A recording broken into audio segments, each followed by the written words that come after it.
ನಮಸ್ತೆ ವೀಕ್ಷಕರೇ, ನಾನು ಈ ದಿನ ದಿಢೀರಾಗಿ ತುಂಬ ಗರಿಗರಿಯಾದ ಹೊಸ ರೀತಿಯ ಸ್ನ್ಯಾಕ್ಸ್ ಮಾಡೋದು ಹೇಗೆ ಅಂತ ತೋರಿಸ್ಕೊಡ್ತಾ ಇದ್ದೀನಿ. ನೀವು ಸಣ್ಣ ಪುಟ್ಟ ಪೆಟ್ಟಿಗೆ ಅಂಗಡಿಯಲ್ಲಿ ಈ ರೀತಿ ಸ್ನ್ಯಾಕ್ಸ್ ನೋಡಿರ್ತೀರಾ, ಹಾಗೆ ತಿಂದು ತುಂಬ ಇಷ್ಟಪಟ್ಟಿರ್ತೀರಾ. ಅದೇ ರೀತಿ ಸ್ನ್ಯಾಕ್ಸ್ನ ನೀವು ಮನೆಯಲ್ಲಿ ಕೂಡ ಮಾಡ್ಕೋಬಹುದು. ಸಂಜೆ ಟೈಮ್ ಟೀ ಅಥವಾ ಕಾಫಿ ಜೊತೆ ತಿನ್ನಲಿಕ್ಕಂತೂ ತುಂಬಾ ರುಚಿಯಾಗಿರುತ್ತೆ. ಹಾಗೆ ಈ ಸ್ನ್ಯಾಕ್ಸ್ನ ನೀವು ಒಂದು ತಿಂಗಳು ಇಟ್ಟು ಕೂಡ ಸ್ಟೋರ್ ಮಾಡ್ಕೋಬಹುದು. ಅದೇ ರೀತಿ ಗರಿಗರಿಯಾಗಿರುತ್ತೆ. ಹಾಗೆ ನಿಮಗೆ ಈ ವಿಡಿಯೋ ಇಷ್ಟ ಆದರೆ ಪ್ಲೀಸ್ ವಿಡಿಯೋನ ಲೈಕ್ ಮಾಡಿ ಮತ್ತು ಚಾನಲ್ಗೆ ಸಬ್ಸ್ಕ್ರೈಬ್ ಮಾಡಿ. ಈಗ ದಿಢೀರಾಗಿ ಗರಿಗರಿಯಾದ ಸ್ನ್ಯಾಕ್ಸ್ ಮಾಡೋದು ಹೇಗೆ ಅಂತ ನೋಡ್ಕೊಳ್ಳೋಣ ಬನ್ನಿ. ಮೊದಲು ಒಂದು ಬಟ್ಲಿಗೆ 1 ಟೇಬಲ್ ಸ್ಪೂನಷ್ಟು ಸಕ್ಕರೆ ಹಾಗೆ 1/4 ಕಪ್ಪಷ್ಟು ಬಿಸಿ ನೀರನ್ನು ಹಾಕಿ ಮಿಕ್ಸ್ ಮಾಡ್ಕೊಳ್ತಾ ಇದ್ದೀನಿ. ನಾನಿಲ್ಲಿ ಆರ್ಗ್ಯಾನಿಕ್ ಸಕ್ಕರೆ ಉಪಯೋಗಿಸಿರೋದ್ರಿಂದ ಈ ಬಣ್ಣ ಇದೆ. ನೀವು ಬಿಳಿ ಬಣ್ಣದ ಸಕ್ಕರೆ ಕೂಡ ಉಪಯೋಗಿಸಬಹುದು. ಈಗ ನೋಡಿ, ಸಕ್ಕರೆ ಬಿಸಿ ನೀರಿನಲ್ಲಿ ಕರಗಿದೆ. ಈ ಸಕ್ಕರೆ ನೀರನ್ನು ಹಾಗೆ ಎತ್ತಿಟ್ಕೊಂಡಿದ್ದೀನಿ. ನಂತರ ಮತ್ತೊಂದು ತಟ್ಟೆಗೆ 1 ಕಪ್ಪಷ್ಟು ಮೈದಾ ಹಿಟ್ಟು ಹಾಕ್ಕೊಳ್ತಾ ಇದ್ದೀನಿ. ಹಾಗೆ 2 ಟೇಬಲ್ ಸ್ಪೂನಷ್ಟು ಸಣ್ಣ ರವೆ ಅಥವಾ ಚಿರೋಟಿ ರವೆ ಹಾಕೊಳ್ಳಿ. ಸಣ್ಣ ರವೆ ಇಲ್ಲ ಅಂತಂದರೆ ನೀವಿಲ್ಲಿ ದಪ್ಪ ರವೆ ಕೂಡ ಉಪಯೋಗಿಸಬಹುದು. ಈಗ ರುಚಿಗೆ ತಕ್ಕಷ್ಟು ಉಪ್ಪು ಹಾಕಿ ಒಂದ್ಸರಿ ನೀಟಾಗಿ ಮಿಕ್ಸ್ ಮಾಡಿಟ್ಕೊಂಡಿದ್ದೀನಿ. ನಂತರ ಈ ಮಿಶ್ರಣಕ್ಕೆ ಮಸಾಲೆಗೋಸ್ಕರ ಅರ್ಧ ಟೀ ಸ್ಪೂನಷ್ಟು ಜೀರಿಗೆ ಹಾಕಿದರೆ 1/4 ಟೀ ಸ್ಪೂನಷ್ಟು ಅಜ್ವೈನ್ ಅಥವಾ ಓಂಕಾಳನ್ನ ಅಂಗೈಯಲ್ಲಿ ಉಜ್ಜಿ ಹಾಕ್ಕೊಳ್ತಾ ಇದ್ದೀನಿ. ಆವಾಗ ಫ್ಲೇವರ್ ಚೆನ್ನಾಗಿ ಬರುತ್ತೆ ಅಂತಷ್ಟೇ.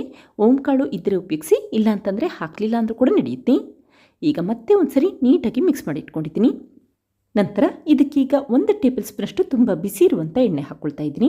ಮನೆಯಲ್ಲಿ ಬೆಣ್ಣೆ ಇದ್ದರೆ ಬೆಣ್ಣೆ ಕರಗಿಸಿ ಉಪಯೋಗಿಸ್ಕೊಳ್ಳಿ, ಇಲ್ಲ ಅಂತಂದರೆ ಎಣ್ಣೆನೇ ಬಿಸಿ ಮಾಡಿಕೊಂಡು ನಂತರ ಹಾಕ್ಕೊಳ್ಳಿ ಅಷ್ಟೇ. ಈಗ ಕೈಯಲ್ಲಿ ಮಿಕ್ಸ್ ಮಾಡ್ಕೊಳ್ತಾ ಇದ್ದೀನಿ. ಈ ಬಿಸಿ ಇರುವಂಥ ಎಣ್ಣೆ ಮೈದಾ ಹಿಟ್ಟಿನಲ್ಲಿ ಎಲ್ಲ ಕಡೆ ಬೆರಿಬೇಕು. ಆ ರೀತಿ ಬಿಗಿಯಾಗಿ ಮಿಕ್ಸ್ ಮಾಡಿಟ್ಕೊಳ್ಳಿ. ನೋಡಿ, ಈಗ ಎಣ್ಣೆ ಎಲ್ಲ ಕಡೆ ಬೆರೆತಿದೆ.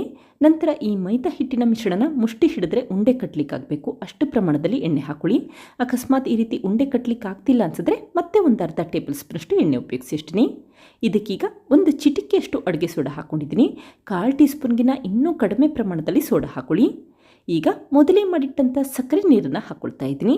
ಸಕ್ಕರೆ ನೀರು ಹಾಕಬೇಕಾದ್ರೆ ಒಟ್ಟಿಗೆ ಹಾಕ್ಲಿಕ್ಕೆ ಹೋಗಬೇಡಿ, ಸ್ವಲ್ಪ ಸ್ವಲ್ಪನೇ ಹಾಕಿ ನಿಧಾನಕ್ಕೆ ಮಿಕ್ಸ್ ಮಾಡಿಟ್ಕೊಳ್ಳಿ. ಒಟ್ಟು ನಾನಿಲ್ಲಿ 1/4 ಕಪ್ಪಷ್ಟು ಸಕ್ಕರೆ ನೀರನ್ನು ರೆಡಿ ಮಾಡಿಟ್ಕೊಂಡಿದ್ದೆ, ಅದನ್ನು ಹಾಕ್ಕೊಳ್ತಾ ಇದ್ದೀನಿ ಅಷ್ಟೇ. ಹಾಗೆ ಈ ಮಿಶ್ರಣ ಏನಾದರೂ ತುಂಬ ಗಟ್ಟಿಯಾಗಿದೆ ಅನಿಸಿದ್ರೆ ಸ್ವಲ್ಪ ಸ್ವಲ್ಪನೇ ತಣ್ಣೀರನ್ನು ಹಾಕಿ ಹಿಟ್ಟನ್ನು ಕಲಸಿಟ್ಕೊಳ್ಳಿ. ತುಂಬ ತೆಳುವಾಗಿ ಮಾಡಲಿಕ್ಕೆ ಹೋಗಬೇಡಿ ಅಥವಾ ತುಂಬ ಗಟ್ಟಿಯಾಗೂ ಇರೋದು ಬೇಡ. ಸ್ವಲ್ಪ ಗಟ್ಟಿಯಾಗಿ ಕಲಸಿಟ್ಕೊಂಡ್ರೆ ಸಾಕು. ಚಪಾತಿ ಹಿಟ್ಟಿಗಿನ ಸ್ವಲ್ಪ ಗಟ್ಟಿಯಾಗಿ ಕಲಸಿಟ್ಕೊಳ್ಳಿ. ಈಗ ಈ ಹಿಟ್ಟನ್ನು 1-2 ನಿಮಿಷ ಕೈಯಲ್ಲಿ ನಾದಿಟ್ಕೊಳ್ತಾ ಇದ್ದೀನಿ, ಆವಾಗ ಹಿಟ್ಟು ಸಾಫ್ಟ್ ಆಗುತ್ತೆ ಅಂತಷ್ಟೇ. ನೋಡಿ, ಈಗ ಹಿಟ್ಟನ್ನು ಚೆನ್ನಾಗಿ ನಾದಿಟ್ಕೊಂಡಿದ್ದೀನಿ. ನೀವು ಈಗ ತಕ್ಷಣವೇ ಸ್ನ್ಯಾಕ್ಸ್ನ ಮಾಡ್ಕೋಬಹುದು. ಈ ಹಿಟ್ಟನ್ನು ನೆನೆಸೋ ಅವಶ್ಯಕತೆ ಇಲ್ಲ. ಹಾಗೆ ಈ ಕಲಸಿರುವಂಥ ಹಿಟ್ಟಿನಲ್ಲಿ ಅರ್ಧ ಪಾಕದ ಹಿಟ್ಟನ್ನು ತೆಗೆದಿಟ್ಕೊಳ್ತಾ ಇದ್ದೀನಿ. ಉಳಿದಿರುವಂಥ ಹಿಟ್ಟಿಗೆ ಲಿಡ್ ಕ್ಲೋಸ್ ಮಾಡಿ ಹಾಗೆ ಎತ್ತಿಟ್ಕೊಳ್ಳಿ, ಆವಾಗ ಹಿಟ್ಟು ಒಣಗೋದಿಲ್ಲ ಅಂತಷ್ಟೇ. ಈಗ ನಿಧಾನಕ್ಕೆ ಲಟ್ಟಣಿಗೆಯಲ್ಲಿ ಲಟ್ಟಿಸ್ಕೊಳ್ತಾ ಇದ್ದೀನಿ. ಲಟ್ಟಿಸ್ಬೇಕಾದ್ರೆ ಮೈದಾ ಹಿಟ್ಟೇನು ಉದುರಿಸೋ ಅವಶ್ಯಕತೆ ಇಲ್ಲ, ಹಾಗೆ ಲಟ್ಟಿಸ್ಕೋಬಹುದು. ಹಾಗೆ ತುಂಬ ತೆಳುವಾಗಿ ಲಟ್ಟಿಸ್ಲಿಕ್ಕೆ ಹೋಗಬೇಡಿ, ಸ್ವಲ್ಪ ದಪ್ಪನಾಗಿ ಲಟ್ಟಿಸಿಟ್ಕೊಳ್ಳಿ. ನೋಡಿ, ಈಗ ಲಟ್ಟಿಸಿರುವಂಥ ಹಾಳೆ ರೆಡಿಯಾಗಿದೆ. ಇಷ್ಟು ದಪ್ಪನಾಗಿ ಲಟ್ಟಿಸಿಟ್ಕೊಂಡ್ರೆ ಸಾಕು, ಆವಾಗ ಸ್ನ್ಯಾಕ್ಸ್ ನೋಡಲಿಕ್ಕೂ ಕೂಡ ಚೆನ್ನಾಗಿ ಕಾಣುತ್ತೆ ಮತ್ತು ಪರ್ಫೆಕ್ಟಾಗಿ ಬರುತ್ತೆ ಅಂತಷ್ಟೇ.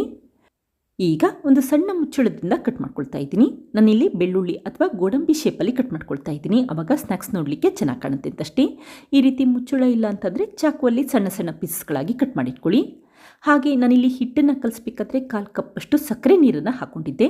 ಸಕ್ಕರೆ ನೀರು ಹಾಕೋದ್ರಿಂದ ಈ ಸ್ನ್ಯಾಕ್ಸ್ ತುಂಬ ರುಚಿಯಾಗಿರುತ್ತೆ. ಅಂದರೆ ಸಿಹಿ ಮತ್ತು ಸಾಲ್ಟ್ ಬಿಸ್ಕೆಟ್ ಇರುತ್ತೆ ನೋಡಿ, ಆ ರೀತಿ ತುಂಬ ರುಚಿಯಾಗಿರುತ್ತೆ. ಸಕ್ಕರೆ ನೀರಿಲ್ಲಿ ಆಪ್ಷನಲ್, ಬೇಕಿದ್ದರೆ ಉಪಯೋಗಿಸಿ, ಬೇಡ ಅಂತಂದರೆ ಹಾಕಲಿಲ್ಲ ಅಂದರೂ ಕೂಡ ನಡೆಯುತ್ತೆ. ಈಗ ಈ ಕಟ್ ಮಾಡಿರುವಂಥ ಸ್ನ್ಯಾಕ್ಸ್ ಪೀಸಸ್ಗಳನ್ನ ಒಂದು ಪ್ಲೇಟ್ಗೆ ಎತ್ತಿಟ್ಕೊಳ್ತಾ ಇದ್ದೀನಿ. ನೋಡಿ, ಈ ಸ್ನ್ಯಾಕ್ಸ್ ಒಂದಕ್ಕೊಂದು ಅಂಟೋದಿಲ್ಲ, ಸುಲಭವಾಗಿ ಪ್ಲೇಟ್ಗೆ ಎತ್ತಿಟ್ಕೋಬಹುದು. ಇದೇ ಸಮಯದಲ್ಲಿ ಎಣ್ಣೆ ಕೂಡ ಬಿಸಿ ಮಾಡಲಿಕ್ಕೆ ಇಟ್ಟಿದ್ದೀನಿ. ಎಣ್ಣೆ ತುಂಬ ಬಿಸಿ ಇರಬಾರ್ದು, ಸ್ವಲ್ಪ ಬಿಸಿ ಇದ್ದರೆ ಸಾಕು. ಅಂದರೆ ಈ ಸ್ನ್ಯಾಕ್ಸ್ ಪೀಸಸ್ಗಳನ್ನ ಎಣ್ಣೆಗೆ ಹಾಕಿದ್ರೆ ನಿಧಾನಕ್ಕೆ ಎಣ್ಣೆಯ ಮೇಲ್ಭಾಗಕ್ಕೆ ಬರಬೇಕು, ಅಷ್ಟು ಬಿಸಿಯಾಗಿದ್ದರೆ ಸಾಕು. ನಂತರ ಉರಿನ ಮೀಡಿಯಂ ಫ್ಲೇಮ್ಗಿಂತ ಸ್ವಲ್ಪ ಕಡಿಮೆ ಇಟ್ಕೊಳ್ತಾ ಇದ್ದೀನಿ. ನೋಡಿ, ಈಗ ನಿಧಾನಕ್ಕೆ ಎಣ್ಣೆಯ ಮೇಲ್ಭಾಗಕ್ಕೆ ಬರ್ತಾ ಇದೆ. ಯಾವಾಗ ಈ ರೀತಿ ಎಣ್ಣೆ ಮೇಲ್ಭಾಗಕ್ಕೆ ಬಂದಿರುತ್ತೆ ಆವಾಗ ನಿಧಾನಕ್ಕೆ ಮಿಕ್ಸ್ ಮಾಡ್ಕೊಳ್ತಾ ಬನ್ನಿ. ಆದಷ್ಟು ಉರಿನ ಮೀಡಿಯಂ ಫ್ಲೇಮ್ಗಿಂತ ಸ್ವಲ್ಪ ಕಡಿಮೆ ಅಥವಾ ಲೋ ಫ್ಲೇಮಲ್ಲಿ ಇಟ್ಕೊಂಡು ಫ್ರೈ ಮಾಡಿಟ್ಕೊಳ್ಳಿ. ಯಾವಾಗ ಈ ರೀತಿ ಬಣ್ಣ ಬದಲಾಗುತ್ತೆ ಮತ್ತು ಗರಿಗರಿಯಾಗಿರುತ್ತೆ ಆವಾಗ ತಕ್ಷಣವೇ ಹೊರಗಡೆ ಎತ್ತಿಟ್ಕೊಳ್ಳಿ. ಇದೇ ರೀತಿ ಉಳಿದಿರುವಂಥ ಕಟ್ ಮಾಡಿರುವಂಥ ಪೀಸ್ಗಳನ್ನೂ ಕೂಡ ಎಣ್ಣೆಗೆ ಹಾಕಿ ಫ್ರೈ ಮಾಡ್ಕೊಳ್ತಾ ಇದ್ದೀನಿ. ನೋಡಿ, ಈ ರೀತಿ ಜಾಸ್ತಿ ಪ್ರಮಾಣದಲ್ಲಿ ಒಟ್ಟಿಗೆ ಹಾಕಿ ಕೂಡ ಫ್ರೈ ಮಾಡ್ಕೋಬಹುದು. ಎಲ್ಲ ಸ್ನ್ಯಾಕ್ಸ್ ಒಂದೇ ಬಣ್ಣ ಬಂದಿರುತ್ತೆ ಮತ್ತು ತುಂಬಾ ಗರಿಗರಿಯಾಗಿರುತ್ತೆ. ಆದಷ್ಟು ಸಣ್ಣ ಉರಿಯಲ್ಲಿ ಫ್ರೈ ಮಾಡಿಟ್ಕೊಳ್ಳಿ ಅಷ್ಟೇ. ಈಗ ನೋಡಿ, ಬಣ್ಣ ಬದಲಾಗಿದೆ. ಈ ರೀತಿ ಬಣ್ಣ ಬದಲಾದ ನಂತರ ಅಷ್ಟೇ ಹೊರಗಡೆ ಎತ್ತಿಟ್ಕೊಳ್ಳಿ. ಈಗ ಈ ಮಾಡಿದಂಥ ಸ್ನ್ಯಾಕ್ಸ್ನ ಒಂದು ಪ್ಲೇಟ್ಗೆ ಎತ್ತಿಟ್ಕೊಳ್ತಾ ಇದ್ದೀನಿ. ನೋಡಿ, ಎಷ್ಟು ಗರಿಗರಿಯಾಗಿ ಬಂದಿದೆ ಅಂತ ಗೊತ್ತಾಗ್ತಾ ಇದೆ. ಹಾಗೆ ಇದಕ್ಕೀಗ 1 ಚಮಚ ಅಚ್ಕರದ ಪುಡಿ ಹಾಗೆ 1/4 ಟೀ ಸ್ಪೂನಷ್ಟು ಉಪ್ಪು ಹಾಕ್ಕೊಳ್ತಾ ಇದ್ದೀನಿ. ಸ್ನ್ಯಾಕ್ಸ್ ಮಾಡಬೇಕಾದ್ರೆ ಉಪ್ಪು ಹಾಕಿರೋದ್ರಿಂದ ಈಗ ಸ್ವಲ್ಪ ಅಷ್ಟೇ ಉಪ್ಪು ಹಾಕ್ಕೊಳ್ಳಿ. ನಂತರ ಅರ್ಧ ಟೀ ಸ್ಪೂನಷ್ಟು ಚಾಟ್ ಮಸಾಲ ಪುಡಿ ಹಾಕ್ಕೊಂಡಿದ್ದೀನಿ. ಚಾಟ್ ಮಸಾಲ ಪುಡಿಯಲ್ಲಿ ಆಪ್ಷನಲ್, ಬೇಕಿದ್ದರೆ ಉಪಯೋಗಿಸಿ, ಬೇಡ ಅಂತಂದರೆ ಹಾಕಲಿಲ್ಲ ಅಂದರೂ ಕೂಡ ನಡೆಯುತ್ತೆ.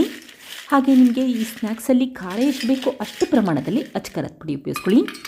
ಈಗ ಒಂದ್ಸರಿ ಮಿಕ್ಸ್ ಮಾಡಿಟ್ಕೊಂಡ್ರೆ ಸಾಕು, ಸ್ನ್ಯಾಕ್ಸ್ ರೆಡಿ ಆಗುತ್ತೆ. ಇದನ್ನೀಗ ಒಂದು ಪ್ಲೇಟ್ಗೆ ಸರ್ವ್ ಮಾಡಿಟ್ಕೊಂಡಿದ್ದೀನಿ. ನೋಡಿ ಎಷ್ಟು ಚೆನ್ನಾಗಿ ಗರಿಗರಿಯಾಗಿ ಬಂದಿದೆ ಅಂತ ಗೊತ್ತಾಗ್ತಾ ಇದೆ. ನೀವು ಒಂದು ಏರ್ಟೈಟ್ ಬಾಕ್ಸಲ್ಲಿ ಸ್ಟೋರ್ ಮಾಡಿಟ್ರೆ 1 ತಿಂಗಳು ಇಟ್ಟು ಕೂಡ ಸ್ಟೋರ್ ಮಾಡ್ಕೋಬಹುದು. ಇದೇ ರೀತಿ ಗರಿಗರಿಯಾಗಿರುತ್ತೆ. ನೀವು ಕೂಡ ಟ್ರೈ ಮಾಡಿ ನೋಡಿ, ಖಂಡಿತ ಇಷ್ಟಪಡ್ತೀರಾ. Thank you. ಲೈಕ್ ಮಾಡಿ ಮತ್ತು ಸಬ್ಸ್ಕ್ರೈಬ್ ಮಾಡಿ.